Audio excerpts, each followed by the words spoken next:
The first atomic bomb was dropped on Hiroshima. Over humanity!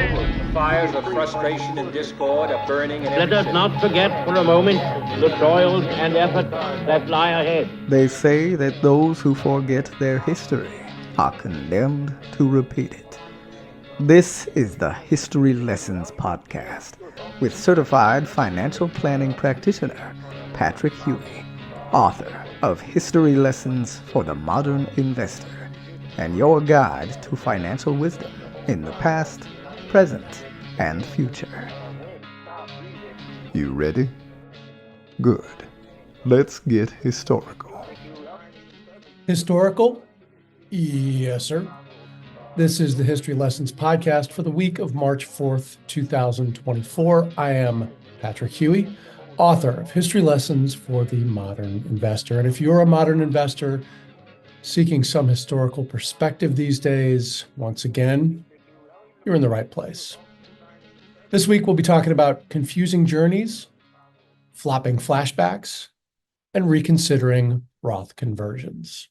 But first, the news. Well, it's March, the only month that is both a noun and a verb.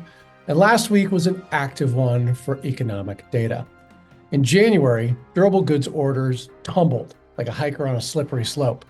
Commercial aircraft orders plummeted, down 58.9% for the month, while motor vehicles and parts fell a more sane-sounding 0.4%. Minus the typically volatile transportation sector, orders declined 0.3%, while consensus expectations were looking for a 0.2% increase. Big miss. Real GDP stumbled slightly for the fourth quarter and saw a 0.1% quarterly downward revision to a 3.2% annual rate.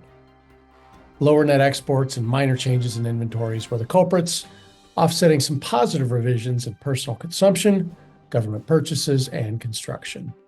This is still a decent race pace by recent standards. Personal incomes quickened their step and showed a 1% rise in January, with a significant portion attributed to government benefit adjustments. Private industry wages edged up moderately by 0.3%, while government pay surged by 0.6%. Meanwhile, inflation continues to be like the chafing feeling you get halfway through a long walk. It continued apace as PCE prices rose by 0.3%, and the 12-month comparison rose to 2.4%. Core prices, which exclude volatile food and energy categories, rose 0.4% in January, and they're up 2.8% versus a year ago. The Fed's favorite subset of inflation is dubbed the supercore, which is services only, no goods, and it excludes food, energy, and housing. And it rose 0.6% in January. That is up 3.5% versus a year ago. That is just not going to win any medals or interest rate cuts. Finally, the ISM Manufacturing Index seemed to trip all over itself again, falling to 47.8 in February, marking the 16th consecutive month of contraction. But the S&P Global Index paints a very different picture, climbing into expansion territory overall on the strength of new orders. Confused? Yeah, I was too. It turns out that the ISM data is concentrating on larger multinationals and amid slower growth in Europe and China. Meanwhile, the S&P Global survey encompasses a more, quote, representative mix of companies across various sizes. So the global index is less global? No wonder everyone seems confused on this journey. Interest rates are rising, and your annuity purchased in the last decade might not be keeping up, which means your financial plan may be falling behind. So if you own a deferred annuity, fixed, indexed, or variable worth more than $250,000, now is the time to review it and make sure it is doing all that it can for you and your financial plan. Let us help you keep your retirement on track. Introducing Victory Independent Planning. VIP turns complex financial matters into clear and confident solutions, so you can relax and enjoy retirement whenever it arrives. Get the Annuity Review Kit now. This complimentary kit includes a variety of checklists, resources, and ebooks to review the fees, features, and flexibility, or lack thereof, in your current annuity contract. It will even help you assess your overall investment goals and the people who are offering you advice. Get the kit today, because you can't teach an old annuity new tricks. To learn how VIP can help you review your annuity, click on the link in the show notes or go to victoryindependentplanning.com. That's victoryindependentplanning.com. Sign up for peace of mind today. Alexa, charge the Wayback Machine and set it for 1947 AD. Charging Wayback Machine. On March the 6th, 1947, Richard Fosbury is born in Portland, Oregon. As a youngster, young Fosbury finds that he's pretty average at every high jump technique but his own. The physics of his method allow him to run faster and convert more potential energy into upward motion by turning his back to the bar and flopping over it. Using the technique at Medford High School in Oregon, Fosbury earns a partial college scholarship at Oregon State, sight unseen. But his college coach tries to steer him back to orthodoxy, growing tired of the jokes, often from the staff at the rival University of Oregon. Fosbury, though, has the last laugh, setting collegiate and American records on his way to winning an Olympic gold medal at the Mexico City Olympics in 1968. Since 1980, no one using any other method than the Fosbury flop has held the world record in the high jump. Now, here's the history lesson that I wrote just 1 year ago about the Fosbury flop. Quote, learn from the most successful flop ever. Just because everyone else is doing things the same old way, that doesn't mean you should. A certain amount of flexibility is needed in sports and in life. As interest rates rise, that's bad news for spenders looking for cheap credit, but it's probably the best time in 2 decades to be a saver. Look for rates on things like savings and CDs to be less of a joke than they were a year ago. And as the bond market resets, it too can add some potential energy where there was none at this time in 2022. Yes, all of that has happened and more. Add T-bills and fixed annuities to the list of conservative investments paying the best rates they have in almost a generation. Ladies and gentlemen, welcome to the Renaissance of the Conservative Investor, brought to you by high interest rates. Do me a favor. Don't turn your back on it. Wayback Machine disengaged. Returning to the year 2024. Finally this week, it's on to the mailbag. You've got mail. This week's question was this: should I be considering a Roth IRA conversion in 2024? Now, when contemplating a Roth IRA conversion, there are 4 key questions that you should ask yourself. 1, will you need distributions from your retirement account to fund your retirement plan? 2, what is the tax status you expect to be in the future? 3, do you have cash outside of retirement accounts to pay taxes on your conversions? And 4, will you need to make withdrawals within 5 years of said conversions? All right, let's dive a little deeper into each question. Number 1, will you need distributions from your retirement account to fund your retirement plan?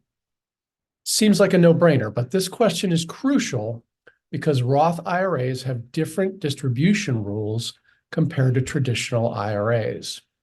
With a Roth IRA, you can withdraw contributions at any time without taxes or penalties, making it more flexible for retirement income planning.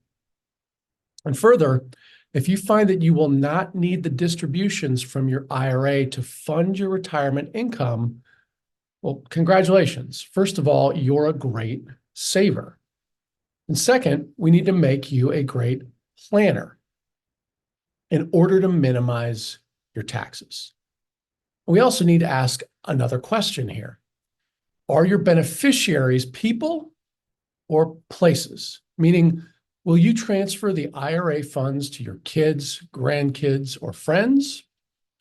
or are the proceeds going to a charitable institution? If the answer is charity, then let's go ahead and rule out the Roth conversion right now.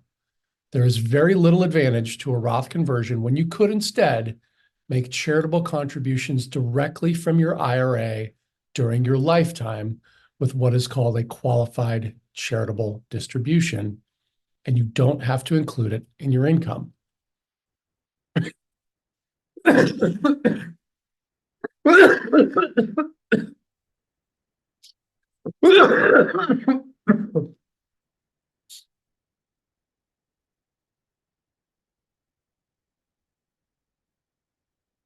If you have questions, ooh, okay.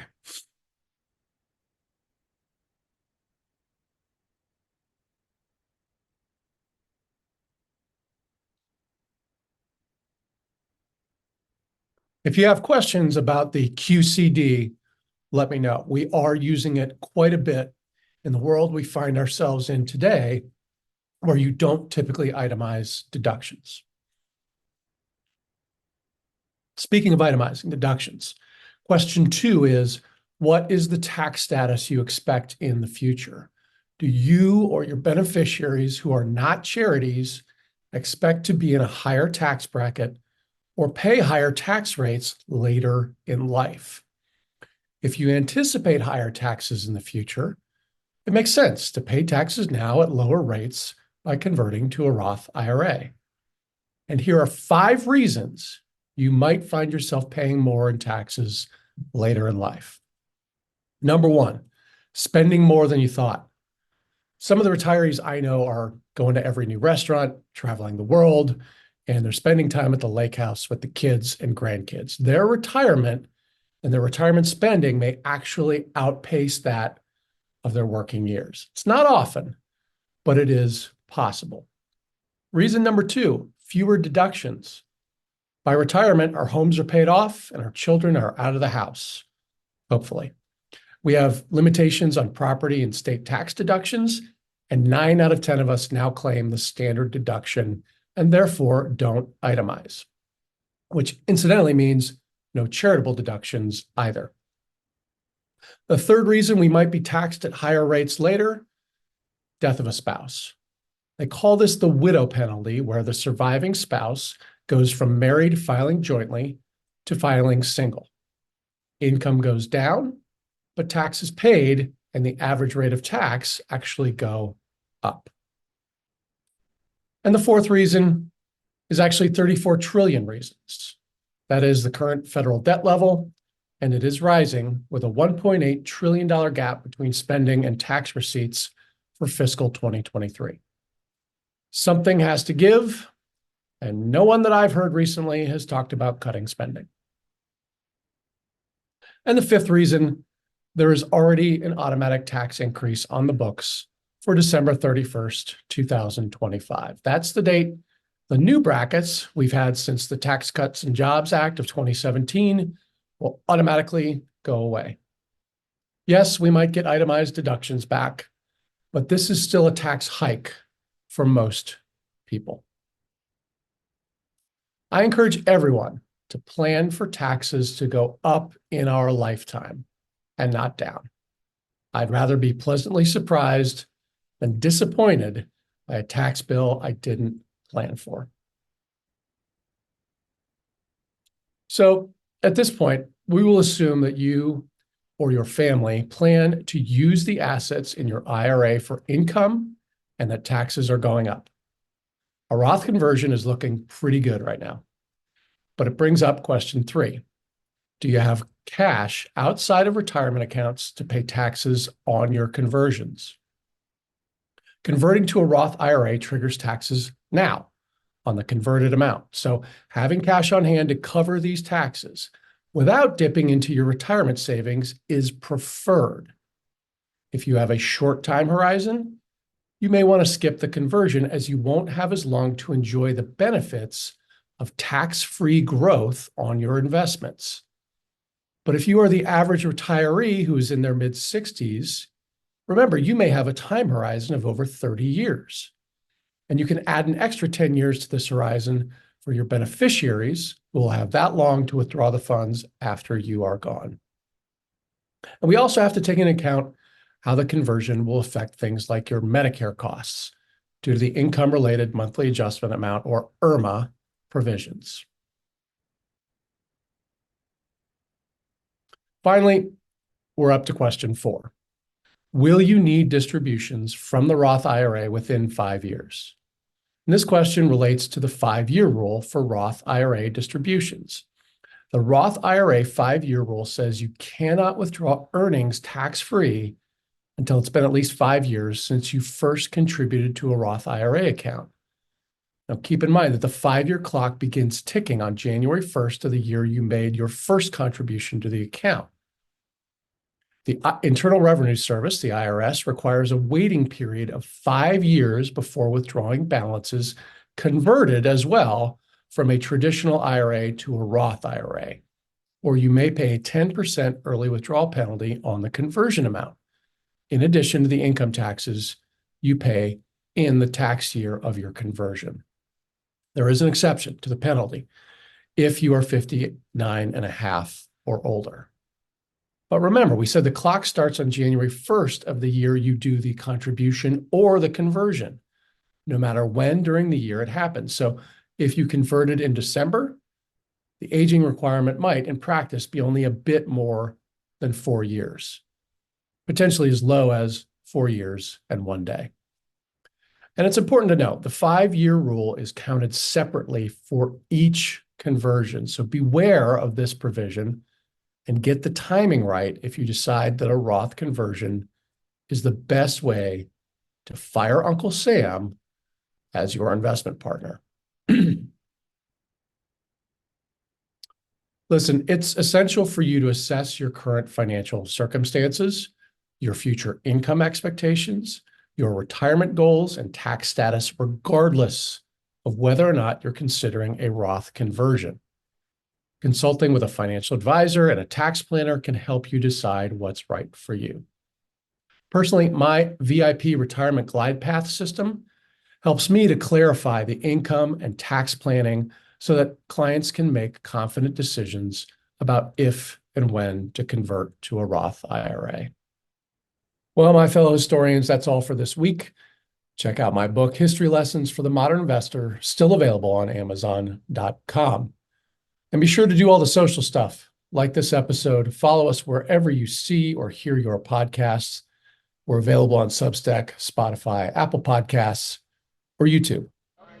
Until next week, when we'll take another rollicking romp through the past and make an investment in your future with History Lessons for the Modern Investor. See you next week.